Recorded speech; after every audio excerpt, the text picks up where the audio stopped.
নজর রাখি দক্ষিণ চব্বিশ পরগনার চুনাখালী নদী সংলগ্ন এলাকায় তৃণমূল কংগ্রেসের প্রাক্তন বিধায়ক শওকত মোল্লার খোঁজে বৃহস্পতিবার গভীর রাতেও তার ছেলেকে নিয়ে চুনাখালী নদীর ধারে এলাকায় তল্লাশি চালালো এনআইএ। এক্সক্লুসিভ দেখাচ্ছি, দেখুন ছেলেকে নিয়ে শওকত সন্ধানে এনআইএ। রাতভর চলেছে তল্লাশি, কিন্তু শওকত মোল্লা কোথায়? অধরা রয়েছেন শওকত মোল্লা, প্রাক্তন বিধায়ক শওকত মোল্লা, তৃণমূলের দাপুটের নেতা। এনআইএর তদন্ত অভিযান চলছে, কিন্তু কার্যত ওই বামুনিয়ার যে বিস্ফোরণ কাণ্ড ঘটেছিল, সে বামুনিয়ার বিস্ফোরণ কাণ্ডে একাধিক অভিযোগ উঠে এসেছে এই তৃণমূলের দাপুটের নেতা শওকত মোল্লার বিরুদ্ধে। তার বিরুদ্ধে তোলাবাজি, দুর্নীতি, কাটমানি একাধিক অভিযোগ থাকছে, এবং তারপর আবার পরবর্তীতে এবার ওই বোমাবাজির ঘটনায়, বিস্ফোরণের ঘটনা তার নাম জড়িয়েছে। সরাসরি এনআইএ গতকাল থেকে তার বাড়িতে তল্লাশি অভিযান করছে, কিন্তু শওকত মোল্লাকে খুঁজে পাওয়া যাচ্ছে না।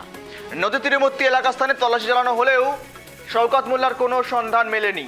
কথা বলি, সঙ্গে রয়েছে গোপাল, আমাদের প্রতিনিধি। গোপাল, এখনো অধরা প্রাক্তন বিধায়ক শওকত মোল্লা, তৃণমূলের দাপুটের নেতা। শওকত কি বাংলাদেশ নাকি নেপাল? পালালেন কোথায়? দেখো গৌরব, তুমি একদম ধ্রুব সত্যি কথা বলেছো। এলাকার মানুষ অর্থাৎ বিজেপির যিনি বিজেপি প্রার্থী বিভাস সরকার থেকে এলাকার মানুষের দাবি শওকত মোল্লা বাংলাদেশে পালিয়ে যেতে পারে। আবার কেউ কেউ দাবি করছেন মোটর সাইকেলের দুটি ব্যাগ নিয়ে পিছনে চড়ে তিনি পালিয়েছেন। কিন্তু যাই বলুক না কেন, তুমি জানবে গতকাল থেকে উত্তাল রয়েছে ক্যানিং এর জীবনতলা এলাকায়, অর্থাৎ যে এলাকায় শওকত মোল্লার প্রাসাদ সমবাড়ি রয়েছে, সেই বাড়িতে ভোর থেকে অর্থাৎ গতকাল ভোরে এনআইএ অফিসাররা চলে আসে কেন্দ্র বাহিনী। সেখানে বহুক্ষণ ধরে তল্লাশি করেও কিন্তু শওকত মোল্লাকে দেখতে পায়নি। শেষ পর্যন্ত তার ছেলেকে নিয়ে চুনাখালী এলাকা থেকে আরম্ভ করে বিভিন্ন জায়গায়, মাছের বাড়ি, রিসোর্ট, তার যে হোটেল রয়েছে, সে সমস্ত জায়গায় তল্লাশি চালায়, কিন্তু শওকত মোল্লার দেখতে পাওয়া যায়নি। কিন্তু আরেকটা জিনিস তোমাকে বলে রাখি, শওকত মোল্লার ছেলেকে নিয়ে কিন্তু তল্লাশি চলে। শেষ পর্যন্ত শওকত মোল্লার যে ড্রাইভার রয়েছে, ড্রাইভারের বাড়িতেও তল্লাশি চালায় এনআইএ। কোথাও কোনো কিছু না পেয়ে শেষ পর্যন্ত ছেলেকে নিয়ে চলে গেছিল। কিন্তু আশ্চর্যের বিষয় দেখো, যত সন্ধ্যা ঘনিয়ে এলো, একটু রাত হচ্ছে, তখন আবার হঠাৎ করে কয়েকটা গাড়ির কনভয় নিয়ে কেন্দ্র বাহিনী এবং এনআইএ টিম আবার কিন্তু চলে এলো একদম তার ছেলেকে নিয়ে চুনাখালী এলাকায়। অর্থাৎ চুনাখালী যে নদীটা রয়েছে, ওই নদীর ওপারে হচ্ছে উত্তর চব্বিশ পরগনা। উত্তর চব্বিশ পরগনা পার হলেই বাংলাদেশ। মনে করা হচ্ছে তার ছেলে, যেটুকু তার ছেলেকে নিয়ে যাচ্ছে বারবার, শওকত মোল্লার কিছুটা হলেও তারা বুঝতে পেরেছিল। কিন্তু এলাকার মানুষ যারা দাবি করছে বিজেপির পক্ষ থেকে যে সে বাংলাদেশে পালিয়ে গেছে সম্ভবত, তবে এখনো পর্যন্ত এনআইএ টিম কিন্তু গ্রেপ্তার করতে পারেনি শওকত মোল্লাকে। তবে তার ছেলে গ্রেপ্তার না আটক এখনো পরিষ্কার নয় গৌরব। কিন্তু যা মনে হচ্ছে, ছেলে হয়তো খুব শীঘ্রই গ্রেপ্তার হবেন, কেননা গতকাল তার স্ত্রী এবং তার মেয়ে এসেছিলেন। এমনকি জানা যাচ্ছে এনআইএ তাদের ফোন ইতিমধ্যে বাজেয়াপ্ত করেছে। ফোনগুলো ট্র্যাকিং এর কাজ চলছে গোপাল। তুমি ঠিকই বলেছো, প্রশাসনের সব থেকে বড় হাত হচ্ছে তারা টাওয়ার লোকেশন ট্যাগ করা। ফোনটাকে তারা ট্যাগ করে ফোনের বিস্তারিত কমেন্ট বা ফোন আসে যারা, সেগুলো কথোপকথনের ভিত্তি করে তারা তদন্ত চালায়। এছাড়া অনেক ভালো উন্নতি প্রযুক্তিতে তাদের তদন্ত প্রক্রিয়া চলছে, বিশেষ করে এনআইএর কাছে। কিন্তু সেই পরিস্থিতিতে মনেই করা হচ্ছে শওকত মোল্লার ছেলেকে গ্রেপ্তার করা হবে। কারণ আইন অনুযায়ী তুমি জানো, একটা ছেলেকে নিশ্চয়ই গ্রেপ্তার বা কোনো কিছু কেস না দিয়ে 24 ঘন্টার বেশি পুলিশ প্রশাসন তাদের হাতে রাখতে পারে না। 24 ঘন্টা হতে কিন্তু আর কিছু সময় মাত্র বাকি রয়েছে। কিছুক্ষণের মধ্যে তাকে হয়তো গ্রেপ্তার দেখানো হবে। যাই হোক, তার জন্য আমাদের অপেক্ষা করতে হবে।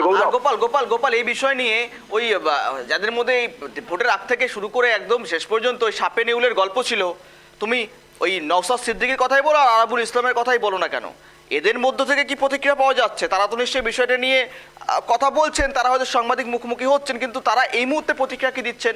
শওকত যে এই ধরনের ঘটনা ঘটাতো, বারংবার অভিযোগটা আরাবুল ইসলাম হোক কিংবা নওশাদ সিদ্দিক এটা করে আসতেন, কিন্তু এবার এনআইএ তদন্ত চলছে, এর পরিপ্রেক্ষিতে প্রতিক্রিয়া উঠে আসছে না। দেখো, তুমি একদম পরিষ্কারই কথা বলেছো। এখানের কিন্তু সব থেকে গৃহশত্রু ছিল শওকত মোল্লা, আরাবুল ইসলাম। পরবর্তীকালে নওশাদ সিদ্দিককে যদি বলি, রাজনীতির ক্ষেত্রে নওশাদ সিদ্দিকী রাজনীতি করেছে, আইএসএফ এর তিনি বিধায়ক। আরাবুল ইসলাম কিন্তু সব সময় কিন্তু শওকত মোল্লার বিরোধিতা করেছেন। তার ফল ভুগত হয়েছে। তিনি তারকে পঞ্চায়েত সমিতির সভাপতি ছিলেন, সেখান থেকে তাকে ঢুকতে দেয়নি তার নিজের দল। পরবর্তীকালে দেখো, আরাবুল ইসলামকে তিনি বিধায়ক ছিলেন, তাকে টিকিট পর্যন্ত দেওয়া হয়নি। অর্থাৎ শওকত মোল্লা পরিচালনা করেছিলেন তৃণমূল সুপ্রিমোকে। সেই ক্ষোভে দুঃখে প্রচুর দলটা ভেঙেছে। এখন শওকত মোল্লার জন্য আরাবুল ইসলাম বলছেন গ্রেপ্তার হবে, গ্রেপ্তার করতে হবে। প্রচুর অপকর্ম করেছে। তুমি জানবে তৃণমূল সুপ্রিম প্রিয়মর ডান হাত অর্থাৎ অভিষেক বন্দ্যোপাধ্যায়ের ডান হাত ছিল এই শওকত মোল্লা। শওকত মোল্লা আজকেকার শওকত মোল্লা নয়, এই শওকত মোল্লা সিপিএম এর আমলে রাজত্ব করেছে, সন্ত্রাস করেছে, পরবর্তীকালে তৃণমূলে ঢুকে তার সন্ত্রাসের মান চতুর্গুণ বেড়ে গেছিল। সেই শওকত মোল্লা, এই শওকত মোল্লা যার ভয়ে জড়সড় হয়ে থাকতো, যে জাহাঙ্গীর খানকেও মদত দিত বলে জানা গেছে। তবে গ্রেপ্তার যতক্ষণ না হচ্ছে এলাকার মানুষের মনে শান্তি নেই। নজর রাখো গোপাল, অত্যন্ত গুরুত্বপূর্ণ, কেননা যেদিকে নজর রাখছি এই শওকত মোল্লা, তবে কি পালিয়ে গেল বাংলাদেশ এখনো পর্যন্ত অধরা। এনআইএ টিমকে অনেকটা হিমশিম, অনেকটা বলা যেতে পারে খেসারত দিতে হচ্ছে এই বিষয়ে এখনো পর্যন্ত পাকড়াও না করাতে। তার ছেলেকে নিয়েই তদন্ত অভিযান চলছে, দরজায় দরজায় ঘুরছেন এনআইএ টিম, যদিও এখনো পর্যন্ত শওকত মোল্লা কোথায় কোথায় লাপাতা হয়ে যাচ্ছেন তাকে তো খুঁজে পাওয়া যাচ্ছে না।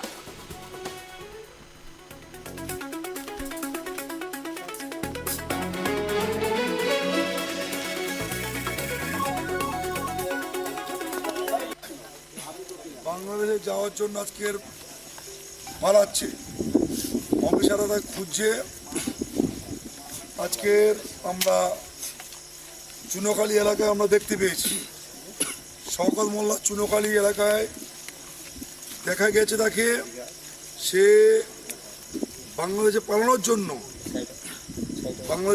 জন্য শওকত মোল্লা বাড়ি থেকে আজকে যখন সকালে রেড চলে সেই সময় কিন্তু শওকত মোল্লা পালিয়ে এই চুনোখালীর পথ থেকে বাংলাদেশে যাওয়ার একটা পরিকল্পনা।